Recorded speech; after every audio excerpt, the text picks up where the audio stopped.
नमस्कार विद्यार्थी मित्रांनो, तुमच्या सर्वांचं सहर्ष स्वागत करतो आपल्या युट्यूब चॅनल मध्ये, ज्याचं नाव आहे सेवक मंडलिक अकॅडमी। आज आपण इयत्ता 10वी विज्ञान भाग 2 धडा क्रमांक 8 पेशी विज्ञान व जैव तंत्रज्ञान हा बघणार आहोत। याच्यापूर्वी आपण 7 धडे कंप्लीट केलेले आहेत। जर चॅनलवरती नवीन आहात तर चॅनलच्या प्लेलिस्ट वरती तुम्ही ते जाऊन बघू शकता। चला तर आजच्या लेक्चरला सुरू करूयात। लेक्चर सुरू करण्यापूर्वी या धड्याचं वेटेज सांगतो मी तुम्हाला। हा जो धडा आहे हा आहे 3 ते 5 मार्कचा।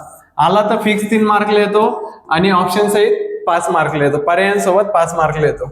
या धड्याचं आजचं आपलं पहिलं लेक्चर आहे आणि अत्यंत सोपा धडा आहे, ज्यादा काय अवघड नाही। पहिला टॉपिक आहे पेशी विज्ञान। पेशी विज्ञान शिकण्यापूर्वी आपण जे अवयव तयार होतात ते बघितलेले होते। जर माणसामध्ये पेशी असल्या तर पेशीपासून ऊती तयार होतात, ऊतीपासून अवयव, अवयवापासून अवयव संस्था आणि अवयव संस्थेपासून अख्खा माणूस तयार होतो, म्हणजे सजीव तयार होतोय, आपण बघितलं होतं। आता आपल्याला ही आकृती बघायची आहे। आकृतीत काय सांगितलेलं आहे? आकृतीमध्ये आपल्याला एक केळाचं झाड दिलेलं आहे। केळाच्या झाडाचा फुटवा दिलेला आहे का नाही? केळाचं झाड दिलंय, केळाचं झाडच फुटवा म्हणजे मूळ। आता हे जे मूळ आहे, मुळावरती केलेत आपण प्राथमिक उपचार।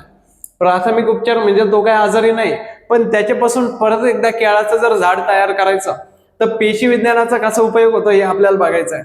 मग हा जो फुटवा घेतलेला आहे आपण केळाचा, त्याच्यावरती केलाय प्राथमिक उपचार। प्राथमिक उपचार म्हणजे त्याला काही केमिकल लावलंय। केमिकल लावल्यानंतर आपण ते भरलंय बर्नीमध्ये। बर्नीमध्ये ठेवल्यानंतर आपण केलंय त्याचं शूटिंग आणि रूटिंग। आता शूटिंग म्हणजे काय? व्हिडिओ काढायचं नाही किंवा बंदुकीने गोळ्या मारायच्या नाही। शूटिंग म्हणजे काय? जो आपलं झाड आहे का, समजा हे एक आपलं झाड आहे ना, जमिनीच्या खाली जे असतात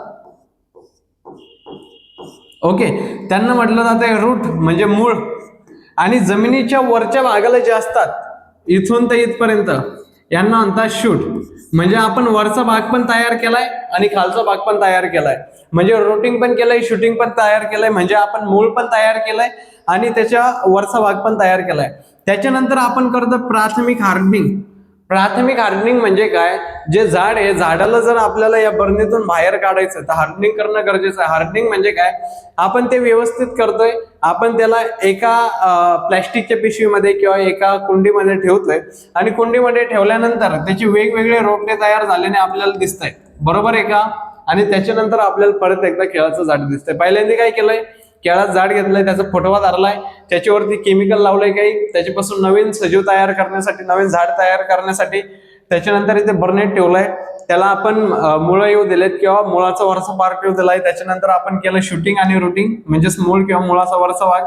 त्याच्यानंतर प्राथमिक हार्डनिंग केलंय। हार्डनिंग केल्यानंतर आपल्याला ते कुंडीत बघायला भेटतायत। त्याच्यानंतर मोठमोठे केळाचे झाड बघायला भेटतात। ह्याच प्रोसेसला म्हटलं जातं टिश्यू कल्चर। काय म्हटलं जातंय? याच प्रोसेसला टिश्यू कल्चर म्हटलं जातंय। ओके, मग आता पेशी विज्ञानामध्ये बघूयात। ते झालं आकृतीचं एक्सप्लेनेशन। पेशी विज्ञानामध्ये आपण यापूर्वी पेशींचे प्रकार किंवा पेशी कशा तयार होतात किंवा मानवामध्ये पेशींचे काय काय काम आहे हे आपण सगळं बघितलेलं आहे। ओके, आणि पेशी हे जीवशास्त्रामध्ये कसे उपयोगी पडतात हे पण आपण बघितलेलं आहे। त्याच्यानंतर आपण काय बघितलं? पेशी विज्ञानामुळे मानवी आरोग्य क्षेत्रात खूप किंवा क्रांतिकारी बदल होताना आपल्याला दिसत आहेत। कारण की आपण जर पेशी विज्ञानाचा विचार केला तर आधुनिक तंत्रज्ञान इतकं पुढे केलेलं आहे, पेशीपासून सुद्धा एक नवीन अवयव तयार करू शकताय। होय, मग आता पुढे काय सांगितलंय भारतामध्ये? आता याच्या पुढे जेवढं पण सांगणार आहे, हा धडा छोटा पण आहे, म्हणजे थोडा मोठा आहे, लेंदी आहे, छोटा असा आहे, समजण्यासाठी छोटा आहे, आणि 1-2 शब्द जरी समजले प्रत्येक पॅरेग्राफ मधून तरी पण समजण्यासाठी सोपं आहे। ओके, मग भारतामध्ये पुणे व बँगलोर या ठिकाणी खास पेशीवर संशोधन करण्यासाठी संशोधन संस्था उभारल्या आहे। मग पेपरमध्ये असा प्रश्न येऊ शकतोय, काय सांगितलं? येऊ शकतोय की पुणे आणि बँगलोर या ठिकाणी संशोधन संस्था आहेत, पण त्यांचं नाव काय आहे, कोणत्या नावाने आहेत, किंवा कोणकोणत्या ठिकाणी भारतात संशोधन संस्था आहेत? तर पहिलं कोणतं आहे? पुणे, आणि दुसरं कोणतं आहे? बँगलोर। आणि इथं सांगितलेलं आहे पुणे येथे राष्ट्रीय पेशी संशोधन संस्था। पुणे येथे जी संस्था आहे तिचं नाव राष्ट्रीय संशोधन संस्था, आणि ही जर वेबसाईट तुम्ही गुगलवरती टाकली त्याच्याविषयी सगळी माहिती तुम्हाला येऊन जाईल। आणि बँगलोर येथे काय सांगितलेलं आहे? इन्स्टेम या नावाची संस्था खूप मोलाचे संशोधन करण्यात आहेत, म्हणजे नाही काय करत आहेत। मग इथं काय सांगितलेलं आहे? पुणे या ठिकाणची संस्थेचं नाव काय? राष्ट्रीय पेशी संशोधन संस्था, आणि बँगलोर या ठिकाणच्या संस्थेचं नाव काय? इन्स्टेम। हे 2 नाव लक्षात ठेवा। भारतातले 2 ठिकाण जिथं पेशी विज्ञानाचा अभ्यास केला जातोय, एक आहे राष्ट्रीय पेशी संशोधन संस्था, दुसरी कोणती? बँगलोर मध्ये इन्स्टेम। ओके, ह्या ज्या दोन संस्था आहेत ते एकदम महत्वाच्या आहे. आणि खाली सांगितलंय तुमच्या सर लोकांना विचारा किंवा शिक्षकांच्या मदतीने अजून ज्या भारतामध्ये संस्था आहेत त्यांची माहिती घ्या. ओके, पुढे काय सांगितलेलं आहे, मूलपेशी. आता मूलपेशी, कायिक पेशी, भ्रूणपेशी या ज्या पेशी आहेत, या पेशी काय काम करतात, त्यांचं कार्य काय काय चालतं हे आपल्याला बघायचं आहे. मूलपेशी म्हणजे काय, बहुपेशीय सजीवांच्या शरीरात असलेल्या विशिष्ट अशा पेशी आहेत. मग आपण सजीव दोन प्रकारचे बघितले, एक आहे एक पेशीय, दुसरा आहे बहुपेशीय.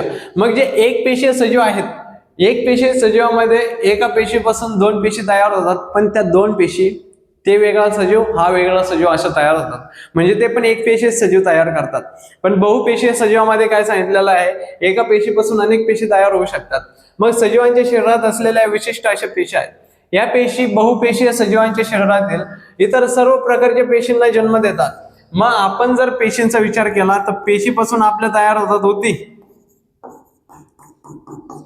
ऊतीपासून तयार होतात आपले अवयव, आणि ह्या अवयवपासून आपली तयार होते अवयव संस्था, आणि ह्या अवयव संस्थेपासून आपला अख्खा सजीव तयार होतोय. मग आता आपल्याला इथं सांगितलं काय गेलंय की तसेच आपल्याला या पेशी बहुपेशी सजीवांच्या शरीरातील इतर सर्व प्रकारच्या पेशींना जन्म देतात. म्हणजे ह्या ज्या मूलपेशी आहेत, ह्या ज्या मूलपेशी आहेत ज्या जन्माच्या टायमाला असतात, ज्यावेळेस आईला गर्भधारण होते त्यावेळेस या मूलपेशी असतात.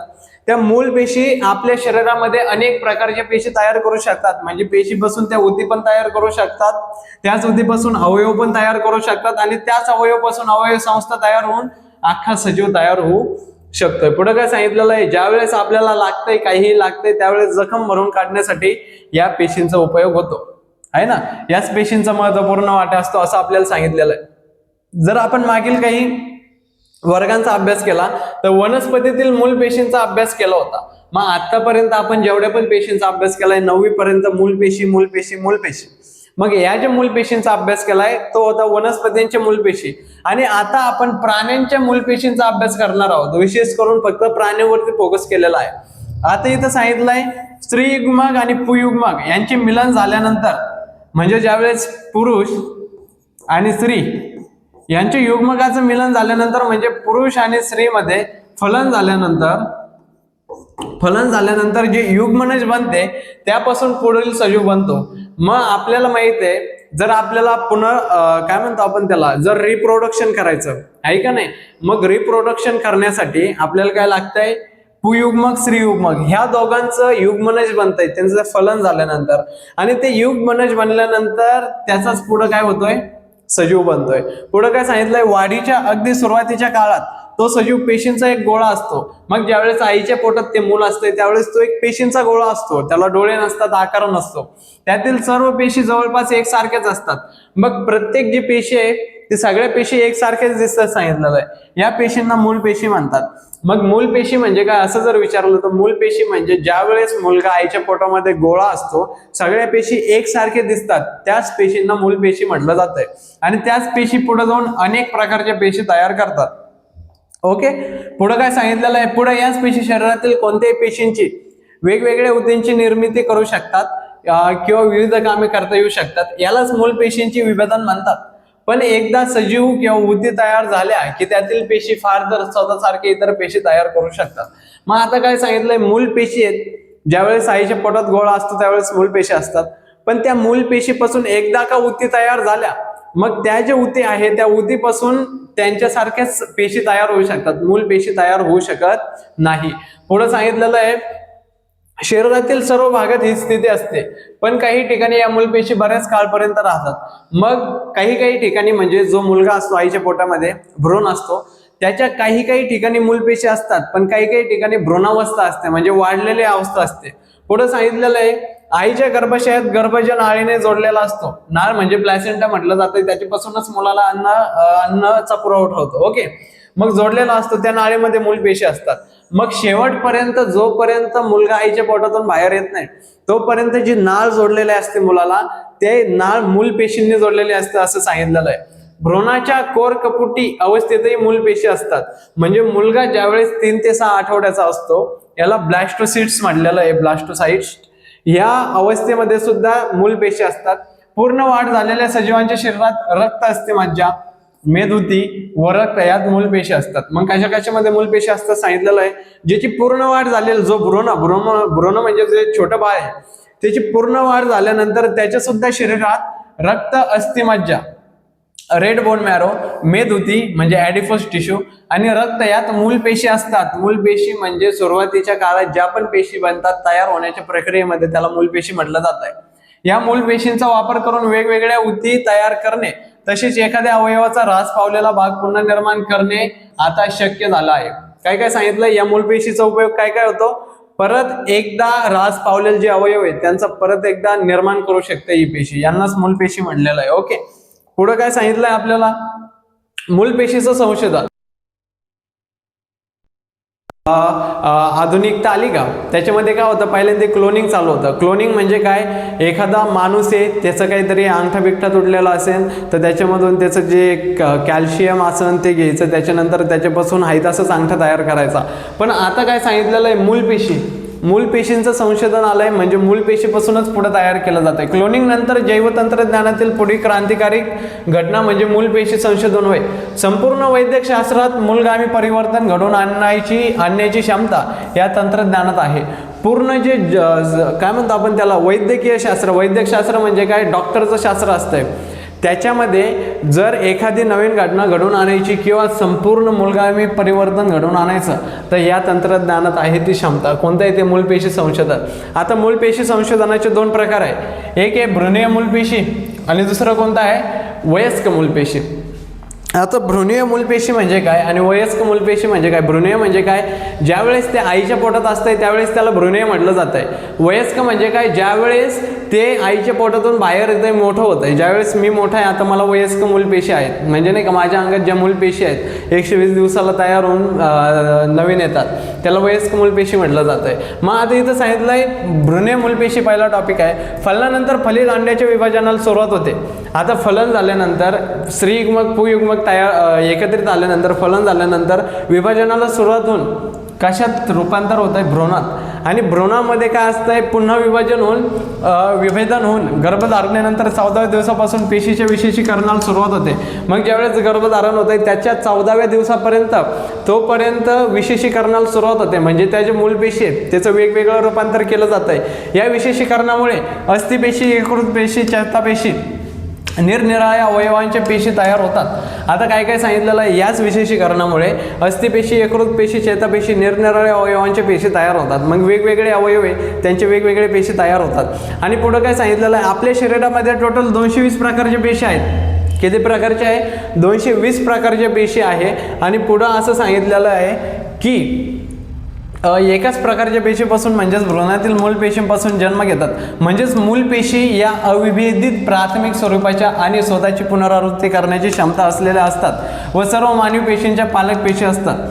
मूलपेशींच्या अंगी असलेल्या या गुणधर्माला बहुविधता असे म्हणतात. बहुविधता म्हणजे काय, याच्यापासून आपल्याला यकृत पेशी, अस्थिपेशी, चेतापेशी किंवा निरनिराळ्या पेशी किंवा 220 प्रकारच्या पेशी तयार होताना दिसतात, त्यालाच बहुविधता गुणधर्म असं म्हटलं जात आहे. 14व्या दिवसापासून पेशींच्या विशेषीकरणाला सुरुवात होते किंवा होण्याआधी म्हणजे 5 ते 7व्या दिवशी जर या मूलपेशी काढून घेऊन त्यांना प्रयोगशाळेत वाढवले तर त्यांना विशिष्ट अवयवामध्ये होऊ शकते असे दिसून आले आहे. काय काय सांगितलेलं आहे, जर ह्या ज्या मूलपेशी आहे सुरुवातीच्या 5 ते भ्रूण तयार झाल्यानंतर 5 ते 7व्या दिवशी जर यांना आपण एकत्रित केलं आणि जर लॅबमध्ये ठेवलं तर लॅबमध्ये काय सांगितलेलं आहे, जैव रासायनिक संकेत दिले तर त्या संकेतानुसार त्यांचे रूपांतर इच्छित पेशीमध्ये, जो अवयव आपल्याला तयार करायचा आहे तो अवयव आपण तयार करू शकतो. त्या इच्छित पेशीमध्ये त्यांच्या उतीमध्ये यांचं काय म्हणतो विभाजन होऊ शकतंय.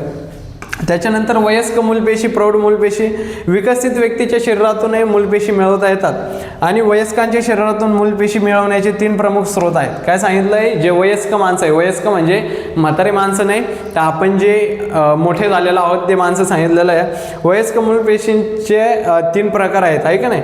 कोणकोणते 3 प्रकार ते मिळवण्याचे, एक आहे अस्थिमज्जा, दुसरं आहे मेदउती, तिसरं आहे रक्त. मग 3 प्रकारे आपण मूलपेशी घेऊ शकतो, अस्थिमज्जेमधून, मेदउतीमधून आणि रक्तामधून. तसेच जन्मानंतर लगेचच नाळेमधील रक्तातूनही मूलपेशी मिळवता येतात. मग ज्यावेळेस मुलाचा जन्म होतोय त्यावेळेस जी नाळ असते का त्याच्यामधून सुद्धा आपण काय करू शकतोय, मूलपेशी घेऊ शकतोय. ओके, पुढं काय सांगितलेलं आहे, मूलपेशींचे उपयोग. पुनरुज्जीवन उपचार. आता मूलपेशी कशा कशामध्ये उपयोगी पडतात. पहिले आहे सेल थेरपी.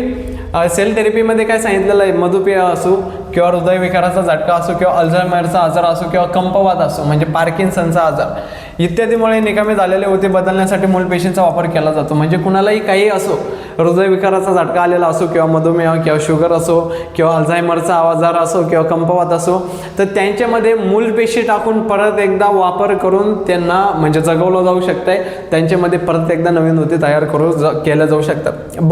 काय सांगितलेलं आहे, ॲनिमिया, ल्युकेमिया, थॅलेसेमिया इत्यादी रोगामध्ये लागणाऱ्या रक्तपेशी बनवण्यासाठी. म्हणजे काय काय काय सांगितलं आहे, जर ॲनिमिया नावाचा आजार, ल्युकेमिया नावाचा आजार, थॅलेसेमिया नावाचा आजार या रोगामध्ये लागणाऱ्या रक्तपेशी बनवण्यासाठी सुद्धा मूलपेशींचा उपयोग होत आहे. मग तुम्ही म्हणत असताना नुसतं हेच चालू आहे, सर्व नुसतं ॲनिमिया नाव सांगताय, ल्युकेमिया नाव सांगताय किंवा थॅलेसेमिया नाव सांगताय, एवढं लक्षात ठेवा यांचं डीपली पेपरमध्ये विचारलं जात नाही.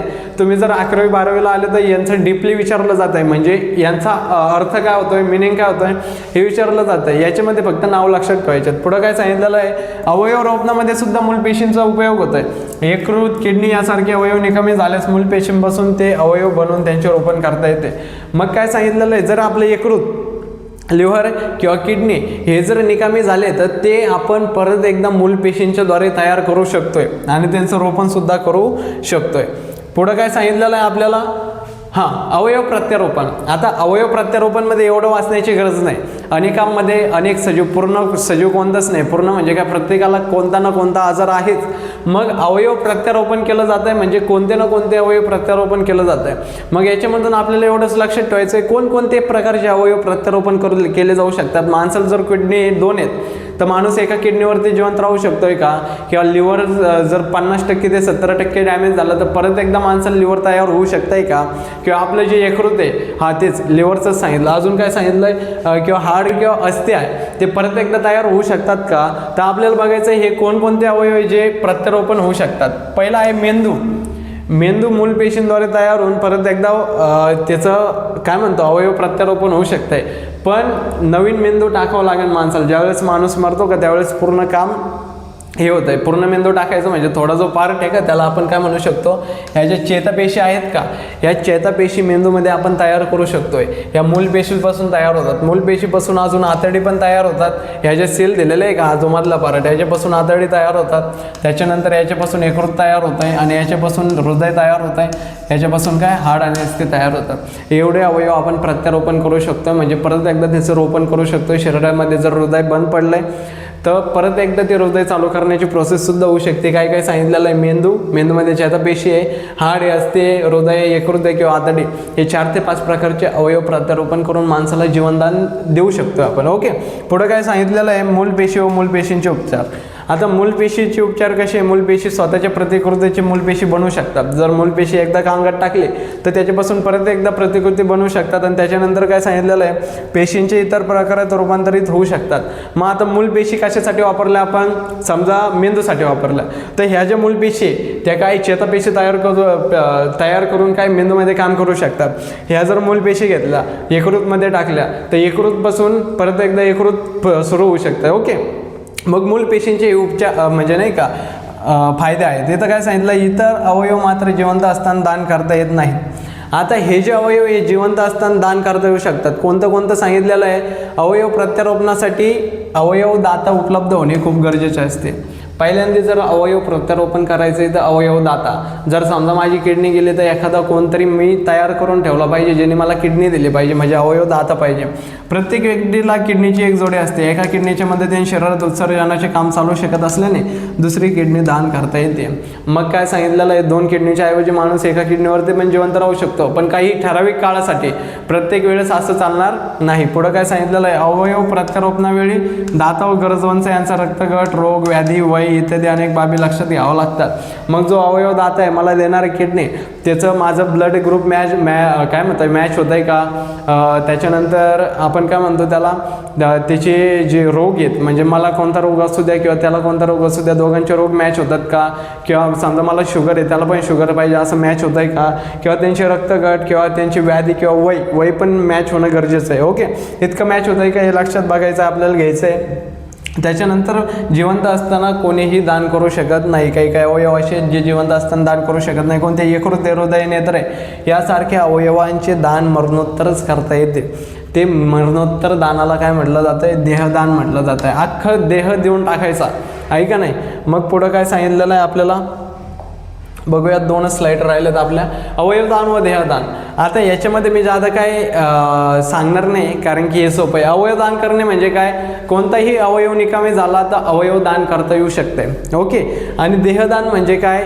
मरणोत्तर जे दान केलं जातं आहे त्याला देहदान म्हटलं जातं. जर तुम्ही एखाद्या हॉस्पिटलमध्ये गेले आणि तुम्ही जर देहदानाचा फॉर्म भरला तर तुम्ही मेल्यानंतर ते जे हॉस्पिटलवाले त्यांना कळल्यानंतर ते तुमची डेड बॉडी किंवा तुमचं जे शरीर आहे ते घेऊन जाणार आणि ते काय म्हणतो त्याला तंत्रज्ञानामध्ये विकसित करण्यासाठी किंवा वैद्यकशास्त्रामध्ये त्याचा उपयोग करून घेणार. म्हणजे जर ऑपरेशन कसे करतात ते MBBS किंवा नेटचे स्टुडंट असतात ना, त्यांचे ऑपरेशन कसे चालतात त्याच्यासाठी आपण देहदान करू शकतो. ते मुलं त्याच्यावरती शिकू शकतात. हे मरणोत्तर जे दान केलं जातं त्याला देहदान म्हटलं जातं. आणि अवयवदान असे काही अवयव आहेत जे फक्त जिवंत असतानाच दान करता येतात आणि काही असे अवयव आहेत ते मेल्यानंतरच दान करता येतात. असे 2 प्रकार आहेत. ओके. त्याच्यानंतर आपण जर अवयव दान केलं तर लोकांचे प्राण वाचण्यास काय होते? मदत होते. पुढं काय सांगितलेलं आहे शेवटचा. आता याच्यामधून दान करण्यायोग्य अवयव कोणते कोणते? हाड आहे, यकृत आहे, फुफ्फुस आहे, डोळे आहे, हृदय आहे, स्वादुपिंड आहे, मूत्रपिंड आहे आणि त्वचा. हे मरणोत्तर दान सांगितलेलं आहे. जर डोळे देऊन टाकले आपण तर आपल्याला दिसणार नाही. जर हृदय देऊन टाकलं तर आपलं हृदय धडकणार नाही. म्हणजे आपण जिवंत नाही राहू शकत. बरोबर आहे ना. 1 2 3 4 5 6 7 8 7 ते 8 प्रकारचे अवयव आपण मेल्यानंतर दान करू शकतो. इथं काय सांगितलेलं आहे? अवयवदान हे प्रत्यारोपण यावं कायद्याचा अंकुश असावा, म्हणजे कायद्याचं नियंत्रण असावं. यासाठी कोणीही व्यक्तीने फसवली जाऊ नये. म्हणजे कोणताही व्यक्ती अवयवदानामध्ये फसवलं जाऊ नये. चल भाऊ मी तुला 1 लाख देतो, तुझी किडनी मला काढून दे, असं होऊ नये. यासाठी म्हणून ट्रान्सप्लांटेशन ह्युमन ऑर्गन्स ॲक्ट 1994 व नंतर 2009, 2011, 2014 केलेल्या सुधारणांद्वारे कायद्याचे संरक्षण दिले आहे. काय काय सांगितलं? एखादा माणूस येतोय, चल इतकी काय म्हणतो आपण त्याला पॉलिसी आहे, तुला इतके रुपये मिळून देतो, किडनी कार्ड, डोळे कार्ड. अजिबात जायचं नाही. त्यांच्यासाठी कोणकोणते कायदे तयार केलेला आहे? ट्रान्सप्लांटेशन ह्युमन ऑर्गन्स ॲक्ट 1994 1994ला एक कायदा तयार केला. त्याच्यानंतर 2009, 11 आणि 2014 याच्यामध्ये सुधारणा केल्या गेल्या, जेणेकरून लोकांच्या बोलण्यामध्ये फसावू नयेत की नाही का काय अवयव दान करायला चला आम्ही तुम्हाला पॉलिसीज काढून देतो, असं होऊ नये. यासाठी त्यांनी काही कायदे तयार केलेले आहेत. ओके. आजचं लेक्चर इथंच थांबूयात. जर तुम्ही चॅनलवरती नवीन आहात तर चॅनलला सबस्क्राईब करा, लाईक करा आणि तुमच्या मित्रांपर्यंत शेअर करा. धन्यवाद.